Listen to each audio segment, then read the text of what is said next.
Alors la Fondation Alizawa annonce un nouveau chapitre pour la Positive School, son programme phare dédié à la culture urbaine au Maroc. Et pour en parler, eh bien nous sommes ravis d'accueillir parmi nous Sophia Armis, directrice de la Fondation Alizawa. Bonsoir Sophia Armis et bienvenue sur les ondes de Chaîne Inter. Bonsoir, merci pour l'invitation, merci beaucoup. Merci à vous d'avoir répondu à notre invitation. C'est un plaisir de vous accueillir parmi nous. Alors, la Positive School connaît aujourd'hui un nouvel élan. Pouvez-vous nous rappeler sa genèse et son évolution depuis sa création en 2016 ?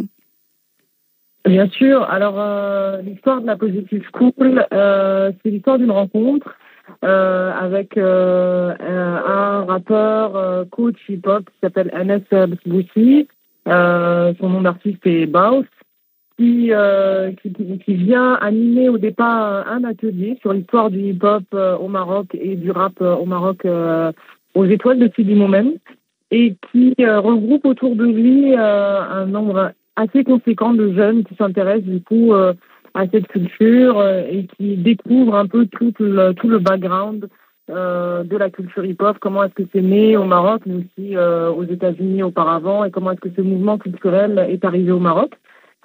Et suite à cette rencontre, il y a eu une forte demande des jeunes qui fréquentaient le centre et dans le quartier et d'autres qui n'avaient pas l'occasion auparavant de fréquenter le centre, de pouvoir mettre en place un programme plus régulier, plus permanent autour de la culture hip-hop. Et donc, on a commencé à travailler sur un certain nombre d'ateliers autour d'abord du rap et des musiques urbaines. Et ensuite, on a intégré au fur et à mesure de plus en plus de disciplines. Donc la danse, le beatbox, le graffiti, à partir entre 2016 et 2017. Et en parallèle de ce projet de programmation pédagogique, a commencé aussi à naître l'idée d'un film porté par Nabil Ayouch, donc le fondateur de la Fondation Alizawa, également réalisateur, de mettre en avant cette jeunesse qui trouve à travers la culture hip-hop et dans ce centre, les Étoiles de Sidi Moumen, un espace d'expression libre, mais aussi positif, puisque contrairement à ce qu'on peut imaginer sur le rap ou sur la culture urbaine, l'objectif de la Positive School est de justement briser un peu tous les tabous ou tous les a priori sur la culture underground du hip-hop et de proposer à ces jeunes une manière positive d'exprimer ce qu'ils vivent, de parler parfois de leur frustration, de leur questionnement et de trouver une voie d'expression positive. Et donc le projet a grandi comme ça et d'où le nom Positive School. Très bien. Alors, Sophia Armis, quelles sont les principales innovations apportées cette année à la Positive School pour renforcer encore plus son rôle dans la structuration de la culture urbaine au Maroc ? Alors, le projet, en fait, continue d'innover à travers l'évolution des jeunes qui ont commencé en 2016 et continuent à suivre leur évolution, qui sont aujourd'hui de jeunes adultes, donc qui sont passés du statut de jeunes adolescents à de jeunes adultes, qui non seulement ont commencé à trouver leur voie, mais aussi ont trouvé des voies d'insertion sociale et aussi économique. Et donc, ils ont trouvé à travers les différentes disciplines qui s'offrent dans le programme Positive School et que propose la culture urbaine, des biais d'insertion économique à travers des métiers liés à la production musicale, liés au DJing, au graffiti et aux possibilités de graphisme. Et aujourd'hui, donc, le pas que franchit le programme, c'est de proposer des formations qualifiantes dans ces disciplines-là, ouverte donc aux jeunes adultes qui souhaitent faire carrière dans le domaine artistique autrement que dans des métiers comme les métiers de la scène ou des métiers plus artistiques, en leur ouvrant de nouvelles perspectives d'insertion économique et d'autonomie aussi financière en étant leurs propres entrepreneurs, en travaillant aussi avec des artistes au Maroc et à l'international. Aujourd'hui, on a des jeunes artistes qui ont appris le métier de composition musicale par ordinateur et qui travaillent avec des artistes internationaux qui vendent leurs productions sur des plateformes internationales et donc qui peuvent en vivre et travailler de leur passion. Alors justement, au-delà de la formation artistique, comme vous l'avez évoqué, la Positive School offre un accompagnement en direction artistique, booking et management. Quels sont les défis majeurs selon vous pour la professionnalisation des jeunes artistes urbains au Maroc ? Alors, cet accompagnement, il est aussi beaucoup lié à la question de l'évolution des industries culturelles et créatives au Maroc, parce qu'il y a aujourd'hui un marché qui est demandeur de jeunes talents, mais qui est en train de se structurer aussi pour offrir à ces jeunes talents des possibilités, encore une fois, de pouvoir vivre de leur passion. Donc tout l'enjeu est, de notre côté, en tout cas au niveau de la Fondation Alizawa et à travers ce programme et ces formations, de pouvoir les accompagner à travers cet accompagnement et ce coaching, qu'ils soient conscients de leurs droits et de leurs devoirs en tant qu'artistes, mais aussi en tant qu'auto-entrepreneurs, en tant que businessman et women dans le secteur des ICC, qu'ils soient conscients de toute la réglementation en vigueur, des changements, qu'ils sachent aussi se mettre en valeur, se vendre, en guillemets, et pas uniquement compter sur leur talent artistique, mais qu'ils sachent communiquer, qu'ils sachent réaliser un portfolio, des vidéos démos, qu'ils sachent mener un rendez-vous. Et donc tout ça fait partie des compétences et des qualifications qu'aujourd'hui un jeune qui veut se développer dans le domaine des arts et de la culture doit aussi avoir pour pouvoir se développer et encore une fois être compétitif dans le secteur des ICC. Et pouvez-vous nous parler de certains anciens élèves qui se sont démarqués et qui incarnent aujourd'hui le succès de la Positive School? Bien sûr, les premiers auxquels je pense, c'est forcément ceux qui ont joué dans le film de Nabil Ayouch, qui aujourd'hui sont quasiment tous dans le milieu artistique, soit devant ou derrière la caméra, ou devant le micro ou derrière le micro. On peut avoir quelques noms, oui. Bien sûr. Alors le premier, c'est Smaïl Edoueb, alias Slack, qui est une des figures emblématiques du film Haut et Fort de Nabil Ayouch, qui a joué le rôle d'un des jeunes rappeurs en duo avec un jeune qui s'appelle Mehdi, et qui aujourd'hui a pu, grâce notamment à son expérience et son parcours dans la Positive School, occuper aujourd'hui un poste de producteur. Donc il est producteur musical. Il est aussi ingénieur son au sein d'un des studios de la Positive School et il continue d'évoluer, de se former et de développer ses compétences pour pouvoir acquérir davantage de compétences au niveau du management. Il y a aussi le jeune Soufiane Bilali, alias Poul, qui est dans le film, encore une fois, l'un des plus jeunes rappeurs et qui est l'un des plus jeunes rappeurs même au Maroc, qui a commencé à l'âge de 13-14 ans ses premiers morceaux et qui aujourd'hui est en train de percer sur les réseaux sociaux, tout en continuant ses études. Il est major de sa promo, il fait des études en management et il veut allier entre ses études en management et son talent d'artiste pour pouvoir développer des projets créatifs, travailler dans un label et continuer à servir, encore une fois, de faire de sa passion un véritable métier. Alors, Sophia Hermis, parlons également de partenariat et impact international. La Positive School bénéficie de nombreux partenariats stratégiques, comme par exemple l'ambassade des États-Unis. Comment ces collaborations contribuent-elles à l'évolution du programme et à l'inclusion des jeunes issus de milieux modestes? Alors, ces partenaires sont essentiels à la bonne réalisation et au maintien de ce projet, puisque sans eux, forcément, les projets ne seraient pas ce qu'ils sont. On n'aurait pas l'opportunité, la capacité de proposer une qualité d'accompagnement et de formation telle qu'elle est proposée aujourd'hui au sein de la Fondation.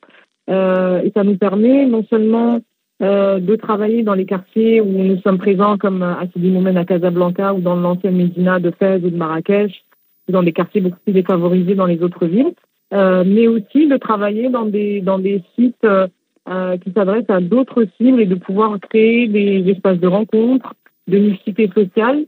Ça permet aussi de valoriser la culture et le patrimoine marocain, puisque on a effectivement, comme vous l'avez mentionné, l'ambassade des États-Unis qui est un partenaire historique de la Fondation et du projet Positive School, mais on a aussi des partenaires plus discrets, mais aussi beaucoup plus stratégiques, comme la Fondation de Luxembourg ou la Fondation TUI, qui nous accompagnent sur le développement de ces programmes-là au niveau transverse dans différentes villes et qui nous permet donc de aussi valoriser le lien entre la culture urbaine de hip-hop et la culture marocaine, puisque c'est aussi l'un des enjeux de faire en sorte que ces jeunes qui viennent de quartiers défavorisés ou de milieux défavorisés restent attachés à leur culture et à leur identité marocaine en utilisant ces biais d'expression, ces modes d'expression qui sont le hip-hop avec toutes ces formes d'art qu'il propose. Mhm. Alors, en parlant de programme, il y a le programme Bridges en partenariat avec Dar America qui offre une formation gratuite dans plusieurs disciplines artistiques. Quel impact, selon vous, qu'est-ce que vous observez chez les jeunes bénéficiaires comme impact? Alors, c'est assez extraordinaire parce que justement, ça permet de créer des liens différents. Parce que d'une part, ça fait sortir les jeunes de Sidi-Moumen de leur espace de confort, ça les emmène dans d'autres espaces, comme Dar America, qui sont des espaces où généralement ils n'osent pas aller alors qu'ils sont très bien accueillis, qu'ils ont leur place et qu'ils ont leur légitimité. Et ça permet à d'autres jeunes qui sont eux, on va dire en guillemets, plus habitués à ce genre de lieux, qui sont plus urbains, de rencontrer des jeunes de quartiers comme les jeunes de Sidi-Moumen, de Mounirchid, et de démystifier un peu toutes les images qu'ils peuvent avoir négatives de la jeunesse de ces quartiers-là.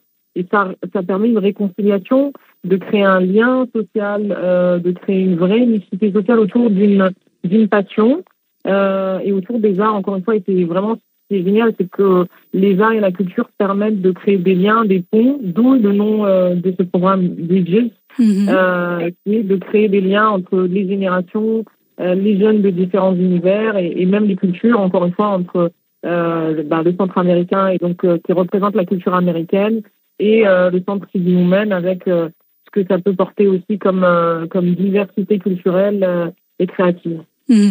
Sophia Armis, parlons maintenant des perspectives d'avenir. Quels sont vos projets pour les prochaines années afin de faire évoluer encore plus la Positive School? Nous souhaitons continuer à développer déjà notre présence à travers le territoire, puisque de plus en plus, à travers l'évolution de la fondation dans les différentes villes du Maroc, on voit qu'il y a une demande et qu'il y a un intérêt pour cette culture. Et que quand on pense hip-hop, c'est pas forcément les jeunes des grandes villes qui sont attachés ou liés ou qui sont curieux. On reçoit et on voit beaucoup, même dans des événements qu'on organise au niveau de nos centres, des jeunes qui viennent de petits villages, de petites villes, de villes très éloignées, qui a un intérêt, qui a une demande. Donc notre premier objectif, c'est de se rapprocher au mieux d'eux, de pouvoir leur proposer encore une fois cet accompagnement, qu'il soit initiatique sur la pratique ou qu'il soit professionnalisant à travers des formations qualifiantes dont j'ai parlé tout à l'heure ou du coaching, parce que, encore une fois, le hip-hop dans toutes ces disciplines, qui je rappelle que sont la danse, le chant, le graffiti, donc ça couvre un certain nombre de disciplines artistiques aussi, offre à ces jeunes de véritables perspectives d'insertion économique. Et je pense que la priorité aujourd'hui des jeunes Marocains et Marocaines, c'est de trouver leur place dans leur société. Et c'est aussi ça se passe aussi en trouvant leur place économiquement et financièrement, qu'ils soient autonomes, qu'ils se sentent en capacité de vivre correctement dans leur pays. Alors si en plus ils arrivent à le faire avec un métier passion, pour eux c'est le rêve marocain en fait qui se réalise. Et c'est un peu aussi notre objectif via ce programme, c'est de maroccaniser l'image du rêve américain à travers cette culture qu'on s'est appropriée, que les Marocains se sont appropriés, que les jeunes Marocains, Marocaines transmettent. Aujourd'hui, on voit des liens entre la musique rap et la musique tabi. On parle de calligraphie. C'est le lien entre le graffiti et la calligraphie arabe. Donc, il y a vraiment une réelle appropriation de cette culture-là. Et encore une fois, le Maroc est précurseur dans ce lien-là, dans cette revisite d'une culture mondiale. Et pourquoi pas, encore une fois, que les Marocains et Marocaines soient ambassadeurs de ce renouveau de la culture urbaine dans la région MENA, pourquoi pas, si on voit grand et qu'on est très optimiste. Alors, il nous reste 1 à 2 minutes avant la fin de la chronique. Un dernier mot pour les jeunes qui nous écoutent et qui hésitent encore à se lancer dans la culture urbaine. Je pense que peut-être le meilleur conseil que je puisse leur donner, c'est de ne pas hésiter justement à se lancer dans leur passion, de manière générale, que ce soit la culture urbaine ou autre, de dépasser les a priori qu'on peut avoir justement par rapport à des disciplines comme la musique urbaine, que ce soit le rap ou la danse. Ce sont des formes d'expression avant tout. Et l'objectif, encore une fois, je le rappelle, de la Positive School est de revenir aux principes de base de cette culture qui sont d'abord le respect, la tolérance, l'unicité, l'union et le vivre ensemble. Donc c'est important de revenir à ces principes qui sont essentiels. Et au-delà de faire carrière, encore une fois, dans le milieu artistique ou culturel, c'est déjà un biais de développement personnel.